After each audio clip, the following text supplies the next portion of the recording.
Diz assim a palavra do Senhor: depois, vendo Jesus que tudo já estava consumado, para que se cumprisse a escritura, disse: tenho sede. Estava ali um vaso cheio de vinagre. Embeberam de vinagre uma esponja e, fixando-a num caniço de isopo, aproximaram a esponja da boca de Jesus. Quando Jesus tomou o vinagre, disse: está consumado. E, inclinando a cabeça, entregou o Espírito. Amém. Glória a Deus. Somente até aí. Tome seu assento, glorificando e exaltando o nome do Senhor Jesus nessa noite. Aleluia. Glória a Deus. Meus irmãos, para mim, todas as vezes que eu faço menção à morte de Cristo, eu sinto algo muito forte no coração.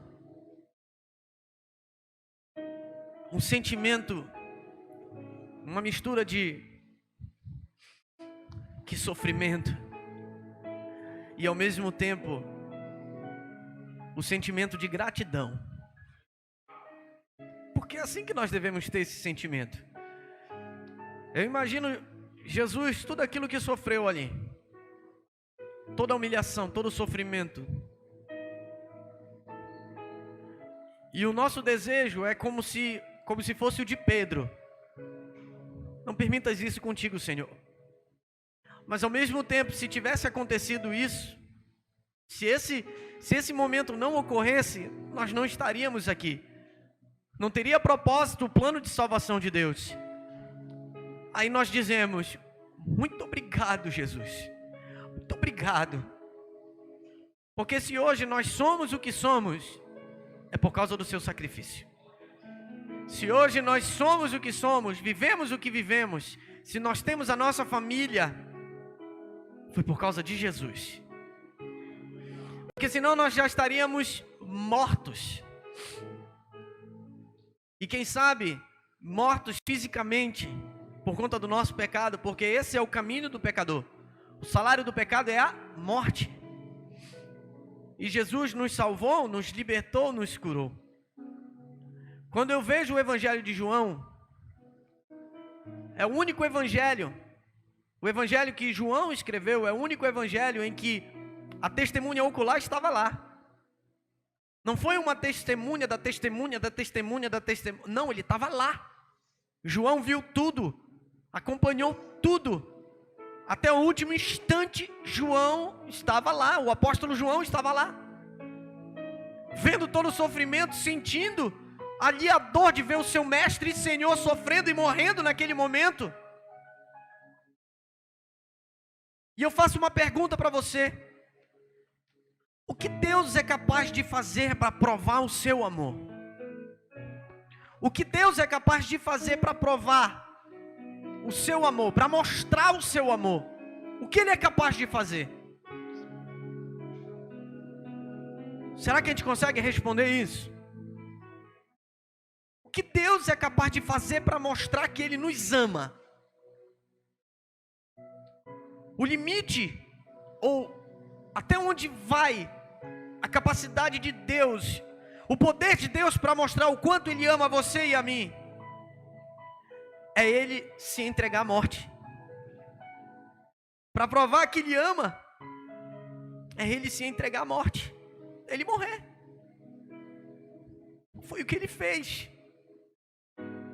Ele olhou para o mundo, lembrou da aliança, e o Verbo se fez carne e habitou em nós. Se humilhou em forma de homem, habitou entre nós, e se entregou como ovelha muda ao matadouro. Não falou absolutamente nada. Eu amo tanto que eu me entrego por sacrifício de todos. Quem seria capaz de fazer isso? Quem poderia, de maneira consciente, imaginar, sabendo que ia passar, sabendo que humilhação ia passar e como iria morrer, e dizer: eu vou voluntariamente A gente pode até se entregar à morte, mas sem saber qual vai ser a caminhada dessa morte. Mas sabendo o que vai passar, só um amor verdadeiro, infinito, é capaz de fazer isso.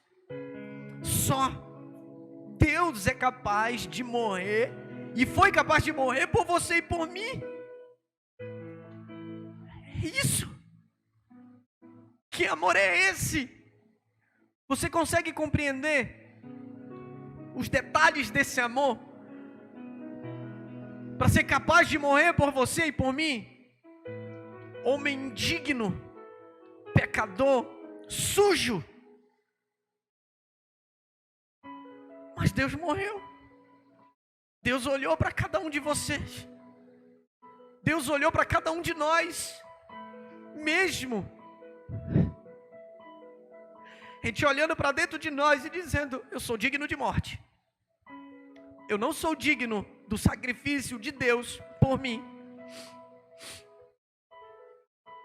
Mas o Senhor disse que Deus amou o mundo de tal maneira que entregou seu Filho unigênito, para que todo aquele que nele crê não pereça, mas tenha vida eterna. Para que nós viéssemos crer no seu sacrifício e viver para Ele, não com o propósito de alcançar algo, porque se fosse assim seria por mérito humano, e assim ninguém vai para o céu, mas porque Ele amou individualmente cada um de nós. Ele amou incondicionalmente cada um de nós. Imagine as suas falhas, imagine os seus erros, imagine o seu pecado. O Senhor não olhou para isso. Ele olhou para você. Eles não tinham direção, eram errantes, ovelhas sem pastor. Olhou para cada um de nós dessa forma: eu não abro mão de nenhum. Eu morro. O meu propósito é esse. Eu vou para a terra, me humilho em forma de homem, sendo Deus, e me entrego. Esse era o propósito. E nós vimos no poder infinito de Deus de se entregar na aliança perfeita. Nós vimos pessoas, e Ele sabia disso, sendo falhas, olhando, preste bem atenção, olhando para Deus como se fosse homem, olhando para Cristo como se fosse homem. Mas Ele não era um homem comum. Ele era o Messias. Ele era o Cristo, o enviado de Deus. Ele era Deus conosco, Emanuel. Ele era esse Deus. E os homens olhavam para Ele achando que Ele fosse um homem comum, mas Ele não era um homem comum. Ele não era um homem comum, um homem como você e eu. Ele era Deus. E nós vimos no começo do capítulo 19 alguns elementos que vêm mostrar a real diferença, em que posição verdadeira nós estamos, não simplesmente no período em que Jesus morreu, mas hoje. O Evangelho de João, o Evangelho segundo escreveu João, ele parece que são os momentos finais de Cristo antes da morte, mas não é não. Ele elenca elementos, ele mostra elementos para a sua vida e para a minha vida, que nós venhamos, para que a gente venha fazer uma verdadeira análise de quem nós somos hoje, em vista do sacrifício de Jesus, de quem nós somos, como nós vivemos e o que nós fazemos, lembrando desse sacrifício de Jesus. Jesus estava com Pilatos. Pilatos, quando viu o Senhor ali, ele foi sincero em dizer: eu não vi culpa nele. O começo do capítulo 19 é Pilatos relatando: eu não vi culpa nele. De certo que ele foi verdadeiro, ele foi sincero quando ele falou isso. Porém Pilatos, junto com a sua sinceridade, ele foi covarde. Pôncio Pilatos foi covarde, sabe por quê? Porque naquele momento a autoridade estava sobre ele. E Jesus, e Pilatos disse assim: tu não te defendes em nada?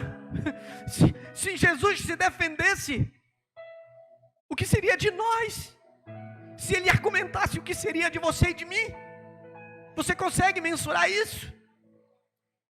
Pilatos chegou para Jesus e disse: eu tenho autoridade para te mandar matar e para te libertar. Jesus, de maneira tremenda, disse: nenhuma autoridade te foi dada, senão do alto, porque aquele que me entregou a ti, maior pecado tem. Ninguém tem autoridade que não venha do alto, ninguém tem autoridade que não venha de Deus. E Jesus falou isso para Pilatos: nenhuma autoridade te foi dada que não venha do alto. Foi a única coisa que Jesus falou, porque aquele que me entregou a ti, maior pecado tem. Você consegue entender que palavras sábias são essas? E Jesus lá pronto para ser morto. Pronto para ser morto. E Pilatos foi covarde. Pôncio Pilatos foi covarde porque simplesmente ele recebeu a pressão do povo. Porque ele não queria comprometer o seu governo. Ele atendeu aquilo que o povo estava falando, porque simplesmente diante daquilo que estava acontecendo, ele não olhou para uma vida que seria morta, ele olhou para o seu cargo que estava em jogo. Ele era governador, só que acima dele existia um imperador chamado Nero. E quando os judeus que estavam ali dizendo para ele: crucifica-o, crucifica-o. Quando estava ali dizendo para crucificar ele, ele disse: se tu soltares eles, tu não é submisso, sujeito a Nero, ao imperador. Tu não amas o imperador. E o povo era tão egoísta, tão mau, preste atenção, tão mau, tão cruel, que se sujeitaram até às ordens do imperador para ver um homem morto. Será que alguém poderia impedir isso? Será que alguém poderia impedir? Se esse era o propósito. E o interessante é a gente analisar que o mesmo povo que recebeu Jesus na entrada triunfal em Jerusalém, com ramos, dizendo: Hosana nas maiores alturas, bendito aquele que vem em nome do Senhor, foi o mesmo povo que Deus endureceu o coração e disse: mata-o, crucifica-o. Foi o mesmo Deus. Eram egoístas, um povo egoísta, os fariseus egoístas, e Nero egoísta. Porque isso que aconteceu com Jesus era característica de pessoa egoísta. E sabe o que acontece com pessoas que são assim? Elas sempre fazem injustiça. As pessoas que são egoístas, que olham somente para si, elas cometem injustiça. Porque a pessoa, ela passa a ser centro do seu próprio universo. Eu não me importo com você, eu não me importo com o irmão, eu não me importo com a igreja, eu não me importo com o que você está sofrendo, eu me importo comigo mesmo. Pessoas egoístas são assim. E assim que eram os fariseus, os judeus que estavam naquela época, preferiram soltar um ladrão, um assassino. Tudo bem que faz parte do propósito, mas olha como estava o coração do povo. Totalmente endurecido. E pessoas assim cometem injustiça. E nós vimos que injustiça foi feita. Que injustiça. Sabe aquele centurião que estava diante da cruz, depois que escureceu o tempo, ficou tudo escuro, houve terremoto, os mortos ressuscitaram dos túmulos. Ele olhou, verdadeiramente este homem era o Filho de Deus. Reconheceu, coisa que os fariseus e os outros judeus não aceitaram, não receberam, zombavam dele. Se tu és o Cristo, desce da cruz. Olha a arrogância. Desce da cruz para que te adoremos. Se tu és o Cristo, salva-te a ti mesmo. Salvaste uma multidão, agora não consegue salvar a ti? Zombaram do Senhor. Zombaram do Senhor. Por todo o sacrifício. Não entendiam. Agora imagine o que esse gesto de egoísmo e a semente de ódio que é plantada. Preste bem atenção. A semente de ódio que foi plantada. Imagine o tamanho da árvore que se cresce. Imagine você, o tamanho da árvore que cresce. Mas no meio desses, haviam alguns que eram fiéis, como José de Arimateia, discípulo secreto do Senhor. Preste atenção. Olha o que Jesus fala para você. Ainda que até um determinado momento fique em secreto, vai chegar uma hora que vai ser tudo revelado. Vai chegar uma hora que vai ser tudo descoberto. Ele naquele momento, ele não suportou, depois que Jesus morreu, e ali ele ser jogado numa vala comum, ou ser enterrado ali em secreto pelos seus discípulos, ele não aceitou. Ele se mostrou como discípulo do Senhor naquele momento, aleluia. Pegou o corpo, colocou num sepulcro que era dele próprio, que nunca tinha sido usado, para colocar o Senhor ali, achando que ele fosse ficar muito tempo, e não ficou. Foram 3 dias para Jesus ressuscitar. Aquilo que está em oculto um dia vai ser revelado. E José de Arimateia se revelou. Nunca é tarde para manifestar nossa fidelidade a Jesus. É isso que a ação de José de Arimateia, aleluia, quer dizer. Nunca é tarde para mostrar o quanto você ama a Deus, o quanto você ama o Senhor, o quanto você é fiel a Jesus. Nunca é tarde, aleluia. Sempre é o momento de você mostrar essa sua fidelidade ao Senhor. Aleluia. Mas existiam aqueles que eram egoístas.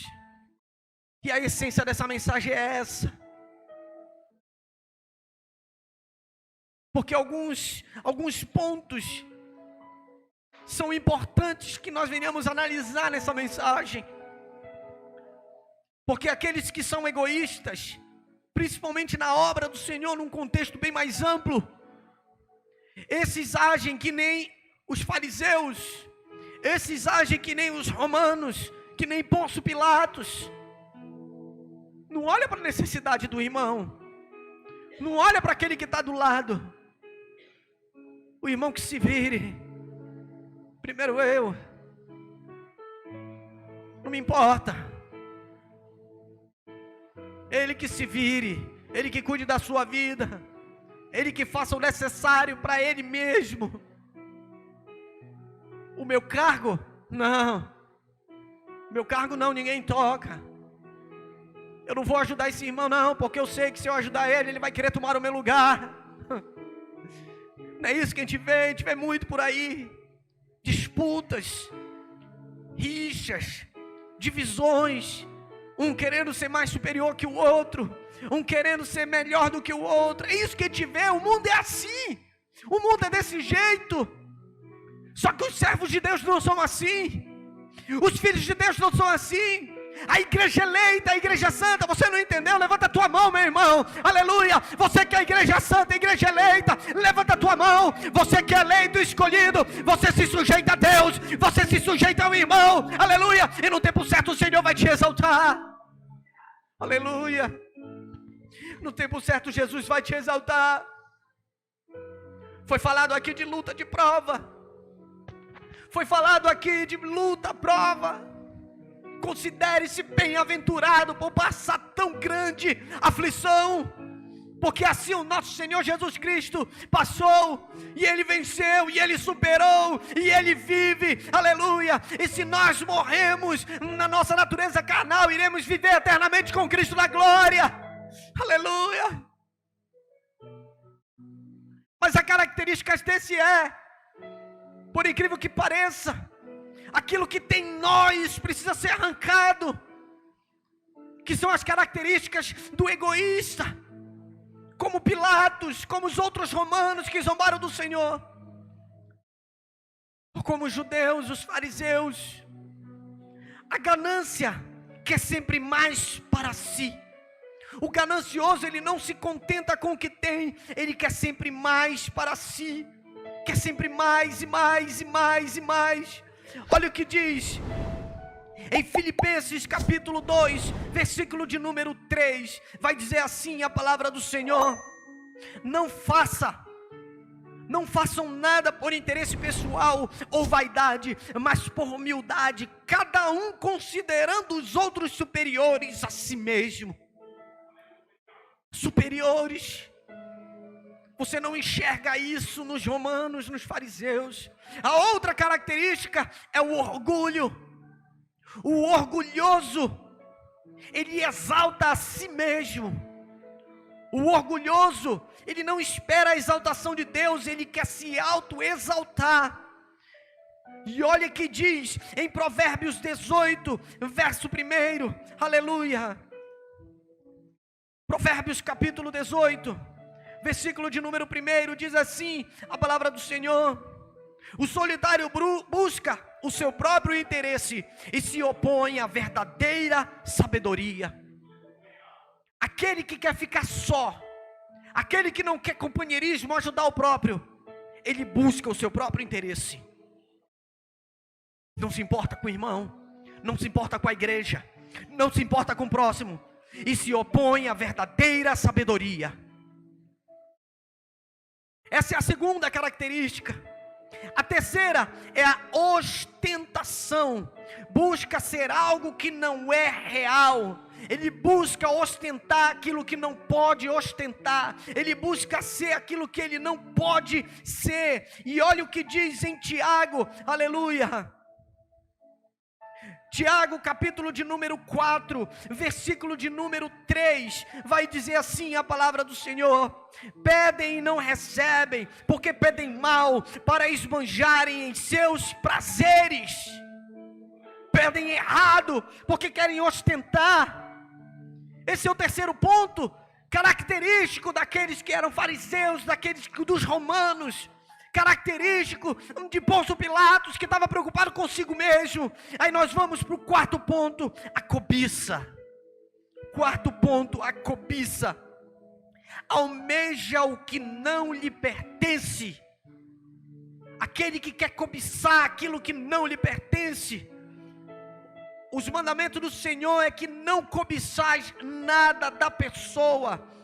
Nada, nem o seu animal, nem a sua família, nem aquilo que ele tem, nada, não é para ser cobiçado. Quer cobiçar aquilo que não lhe pertence? Tiago, capítulo 3, versículo de número 16, vai falar acerca disso, aleluia.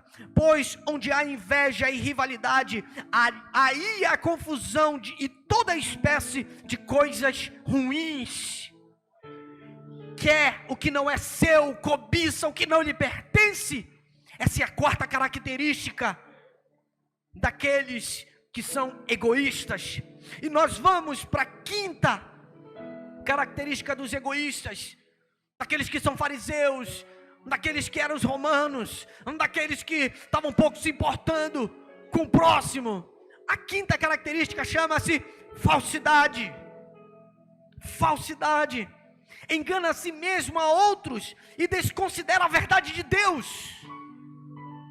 Engana a si mesmo e aos outros, desconsiderando completamente a verdade de Deus. Essa é a quinta característica dos egoístas.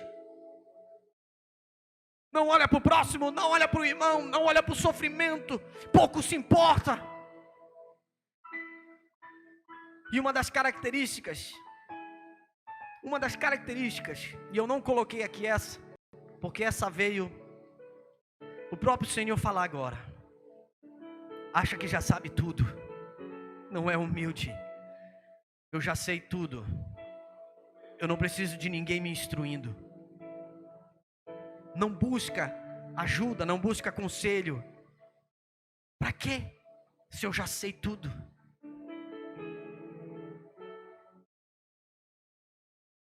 A outra característica é a pretensão. Sabe aquelas pessoas pretensiosas? Todos, inclusive Deus, devem servir e ceder aos seus interesses. Não sou eu que sirvo. Lembra quando Jesus estava ali na ceia? Se eu sou mestre e Senhor, estou servindo, façais o mesmo uns aos outros. Só que o pretensioso não pensa assim não. Ele acha que deve ser servido. Ele acha que deve ser servido e não deve servir. Ele acha que devem vir atrás dele, não ele ir atrás. Pretensioso. Inclusive Deus tem que fazer isso por ele. Não é ele que tem que fazer por Deus. Olha o que fala em 2 Coríntios. Capítulo de número 12, versículo de número 20. 2 Coríntios 12, 20. Glória a Deus. Diz assim a palavra do Senhor: pois tenho receio de que indo até aí, eu não os encontre na forma em que gostaria de encontrá-los, e que também vocês me achem diferente diferente do que esperavam, e que haja entre vocês briga, inveja, ira, egoísmo, difamação, intriga, orgulho e tumulto, que chama-se confusão. O apóstolo Paulo estava com receio de chegar na igreja de Corinto e encontrar tudo isso, porque eram pretensiosos, não queriam esperar uns aos outros, não queriam servir aos outros, queriam seus próprios interesses. E por último, meus irmãos, a última característica daqueles que são egoístas, chama-se idolatria. Ah, pastor, esse aí eu não sou não. Eu não adoro imagens. Mas faz para si deuses que não agradam o Senhor. Faz para si Deus, né? É para si mesmo um Deus. Olha só como isso é forte. É para si mesmo um Deus, e isso também desagrada ao Senhor. Isso também é idolatria. Gálatas capítulo de número 2, versículo de número 20, vai dizer, aleluia: logo, já não sou eu quem vive, mas Cristo vive em mim, e esse viver que agora tenho na carne, vivo pela fé no Filho de Deus, que me amou e se entregou por mim. Eu vivo pela fé no Filho de Deus. Essa é a última característica do egoísta. A última característica, que é a idolatria. Ele faz de si seu Deus. Sou eu sou o alfa e o ômega, o princípio e o fim. Não se importa com outro irmão. Irmão, se vire, é com você. Eu não quero, nem me importo com isso. É egoísta. Será que faz jus ao sacrifício de Deus? Será que faz jus aquilo que verdadeiramente foi o sacrifício de Deus? E agora eu pergunto para você, mais uma vez: o que Deus é capaz de fazer para mostrar o seu amor? O que Deus é capaz de fazer?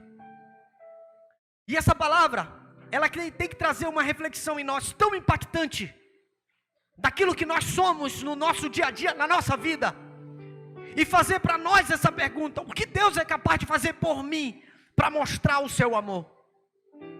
O que Deus é capaz de fazer por você e por mim para mostrar que Ele me ama? Ele já fez, se entregou à morte na cruz do Calvário, aleluia, porque Ele viu em você características, aleluia, do amor dEle, para ser derramado, aleluia, para que nós vivêssemos em amor, aleluia, para que você e eu vivêssemos em amor. Agora imagine, na nossa vida hoje, o que nós precisamos melhorar para estarmos mais próximos de Deus? O que nós precisamos evoluir, melhorar para estarmos mais próximos do Senhor? uma geração eleita, um povo santo, sacerdócio real. Será que eu já estou preparado? Não. Eu tenho que buscar cada dia mais melhorar como servo. Será que eu já estou preparado? Eu já sou perfeito? Não, o apóstolo Paulo diz que nós ainda não estamos perfeitos, porque o nosso corpo ainda não foi modificado. Se nós estamos nessa carne, sofremos nessa carne, padecemos as aflições nessa carne, mas um dia nós estaremos com um corpo incorruptível. Nós teremos a nossa estrutura modificada, para que tenhamos livre acesso ao reino que está preparado, aleluia, para você e para mim, na glória eterna com Jesus. Ao reino que está preparado para você e para mim. E isso diz diretamente aos nossos relacionamentos. Se eu não ajo em amor, começando por dentro da minha casa, terminando por dentro da igreja, eu não sou digno dessa morte. Eu não sou digno desse sacrifício. Não sou digno. Muito pelo contrário, eu sou digno de morte. Porque se eu não vivo pela fé em Cristo Jesus, agindo em amor, eu estou vivendo pela lei. E se eu vivo pela lei, eu morro por ela. Eu morro nela. Isso começa dentro da nossa casa, nos nossos relacionamentos, casamento, esposo e esposa, com filhos, chegando dentro da igreja, passando aí pela rua, onde você estiver. Lá Deus vai cobrar de você. Jesus vai cobrar de você, vai cobrar de mim, uma ação positiva, uma ação de servo, uma ação de filho, porque é muito fácil eu dizer que sou servo de lábios, mas Deus, Ele vai cobrar isso de você, daquilo que Ele te deixou de fazer. Seremos cobrados, aleluia. Em que posição nós estamos hoje? Será que o meu coração é tão endurecido que eu não consigo reconhecer isso? Analise essas características do egoísta. Se eu não consigo reconhecer em algum ponto que eu preciso melhorar, então eu estou inserido nessa condição, nesses elementos do egoísta. E os egoístas mataram o Senhor. Os egoístas mataram Deus, mataram o Senhor. Mesmo não aceitando que Ele fosse Deus, mataram. Ou seja, se Jesus viesse hoje, e tendo esses elementos aqui do egoísta, mataria Jesus hoje. Se fosse naquela época em que hoje nós estivéssemos vivendo, e o Messias se apresentasse, nós o mataríamos, se tivermos esses elementos de egoísmo na nossa vida. Jesus, Ele quer arrancar isso de nós. Se nós somos a igreja que quer ir para o céu, isso precisa ser arrancado de nós. E a palavra mais correta, pode ser difícil, é expurgado de nós. Expurgado, arranca. Arranca isso de você. Arranca isso. Eu preciso arrancar isso de mim. Porque se não for assim, meu irmão, nós não somos nem um pouco diferentes daqueles que mataram o Senhor na época. Nós não somos nem um pouco diferentes. Nem um pouco. Mataríamos Jesus de novo. Mataríamos Deus de novo. É o que Deus quer de você e de mim. É uma mudança verdadeira. Olhar para o próximo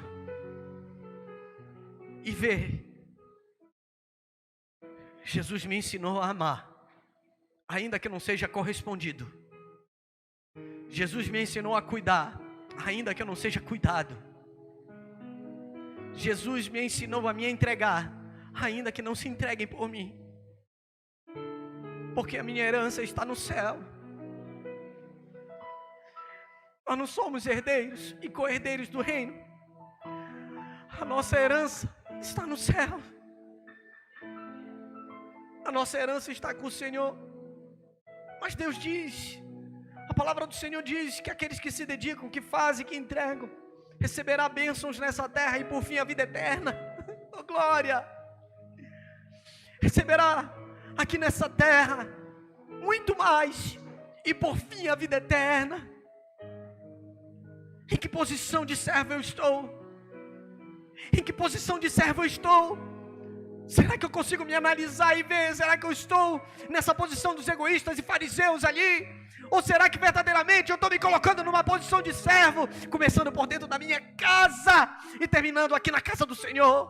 Porque a igreja a qual nós pertencemos, ela não começa aqui.